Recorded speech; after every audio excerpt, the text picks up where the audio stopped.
It's time for us to acknowledge some honorees. It's time for us to give out some awards. The SEMA Lifetime Achievement Award was created in order to recognize individuals who have used their life's work to contribute to the world of something we love, surfing. Here to present the 2024 SEMA Lifetime Achievement Award, please welcome to the stage a guy that helped create the National Scholastic Surfing Association that kept me in school as a kid, a guy who pioneered professional surfing, and a guy who's not just won a world title in 1976, but a guy that makes pink look cool. Peter Townend. Are you working?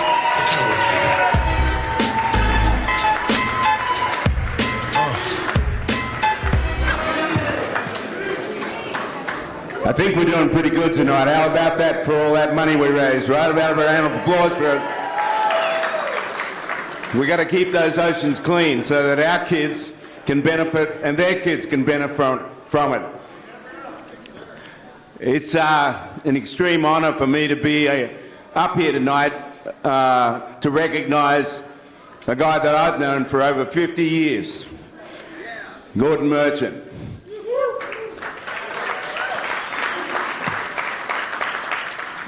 When I was a little grown teenager, I was in the back of a surf shop called Joe Larkin Surfboards, and I was fixing dings. And this guy, who had been really innovative, I would say, was a surfboard shaper, and most people don't know that's where Gordon got started. He was building surfboards in the 60s and ended up in South Africa, and then came back to Australia, and he ended up in my hometown, Coolangatta, at Kira, and he wanted to make some surfboards. So he came round to Joe Larkin's, which was at that time the most famous surf shop around, and he came around there, and innovation was his thing. He was the guy that showed us how to make tucked under rails. We'd never heard of that, where the rails rolled around and there was a hard edge along the bottom.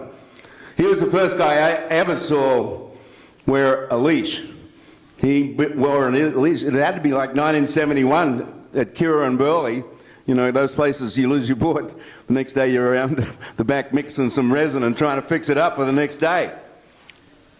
He also wanted boards that were so light. He developed textured decks, which doesn't even exist today, where he would squeegee all the resin off the top so you just have the mat. But the most famous thing of all was he decided with his wife at the time, Rona, to make some board shorts in his bedroom with blind stitched, which is still used to this day. No one had done that up to that point. And of course, all the boys around Coolangatta, Burleigh, we started to want to wear these shorts. He didn't have a name at the time, so somebody that he was selling to said, "You should call it Billabong." You know what a billabong is, right? It's a watering hole. It's an oasis, and an Aboriginal word.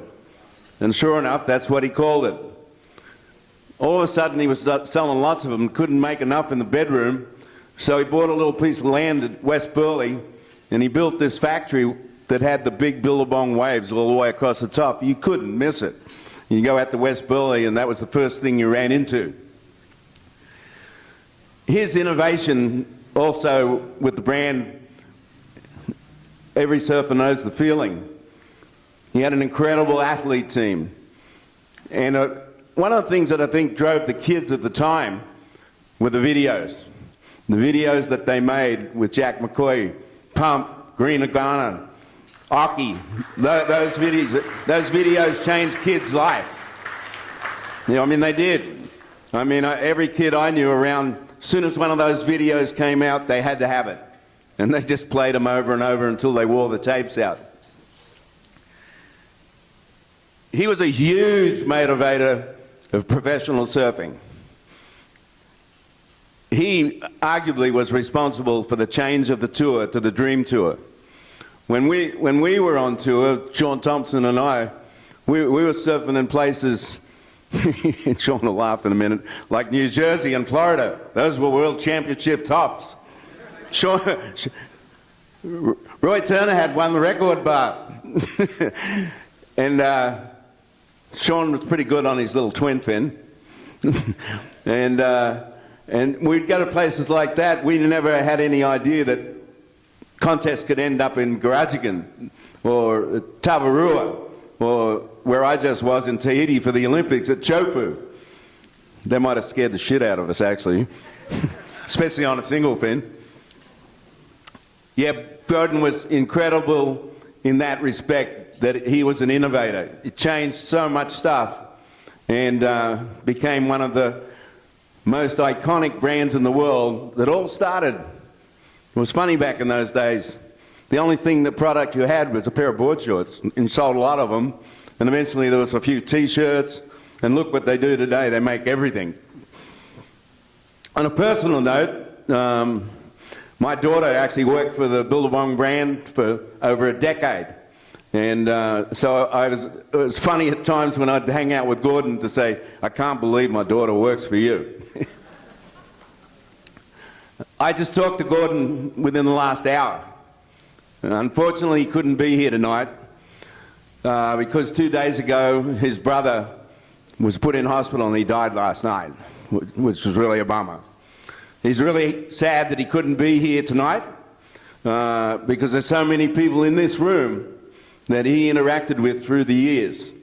So we've got a little video that he sent to us in the last 24 hours.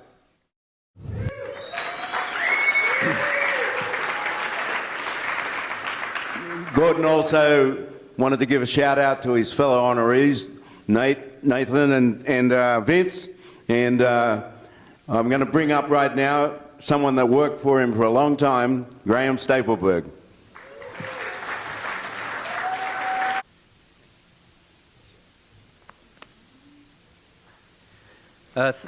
Evening, everyone.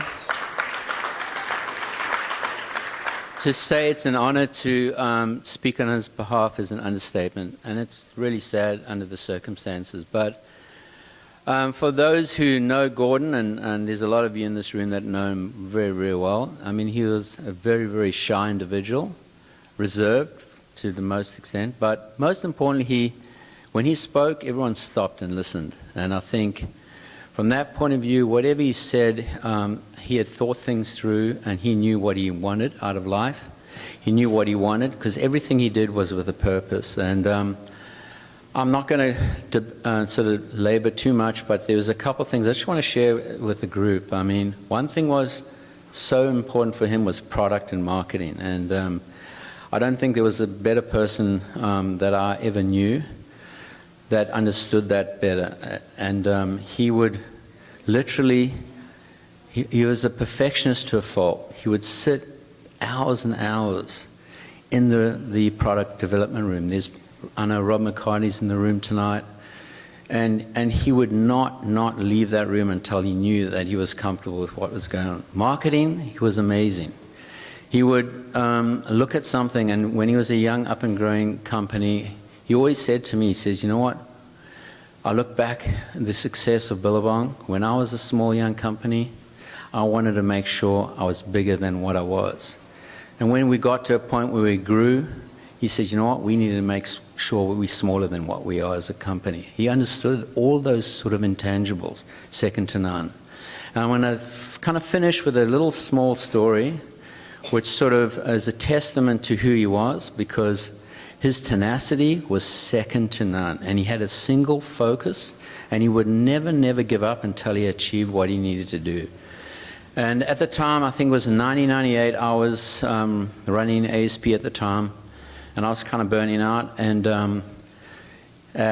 Bob Hurley decided in his own wisdom to start his own brand, Hurley, which it's kind of left a huge gap for Billabong. And he kind of approached me and he said, hey, gee, and we had built up a really strong relationship back then through my time at ASP, and he said to me, I need to find a guy.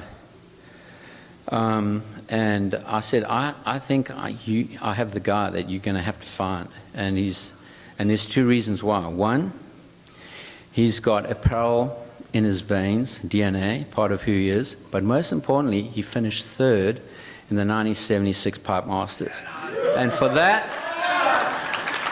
for him sold the deal, and he never gave up. And I'll never forget, so Paul and I spoke, and Paul said, hey, gee, if I do this, I really want you to come over to Billabong at the time. I said, that's fine. And I'll never forget that Gordon actually he ended up taking penthouse at the Waterfront Hilton, and I think he was there for over a month, and he would not go until he'd found make sure that he'd got the deal done. And Paul said to me, hey, gee, I'm going in today to tell Gordon I'm not going to take the deal. I said, that's fine. Okay, I understand. It's your decision. 4 hours later, he says to me, you know what? He said he wouldn't accept no for an answer, and he put a deal I couldn't refuse. So one, I'm taking on the deal, and two, you're coming along with me. But that kind of sums up who Gordon was as an individual. He would never, never, ever leave. And the thing is, I was fortunate enough, and he was one of my mentors. I was fortunate enough to be able to surf with him. He had a house in Ngari, he had a house in J Bay, and he had a house on the North Shore. I remember surfing with him when he was 65 years old, still charging jockers at 10 feet. And that's who he was as an individual. So with great humility, I accept this award on his behalf. I know he would have really gone out there and congratulated both Nathan and Vince for also being honorees tonight. So on behalf of Gordon, thanks so much.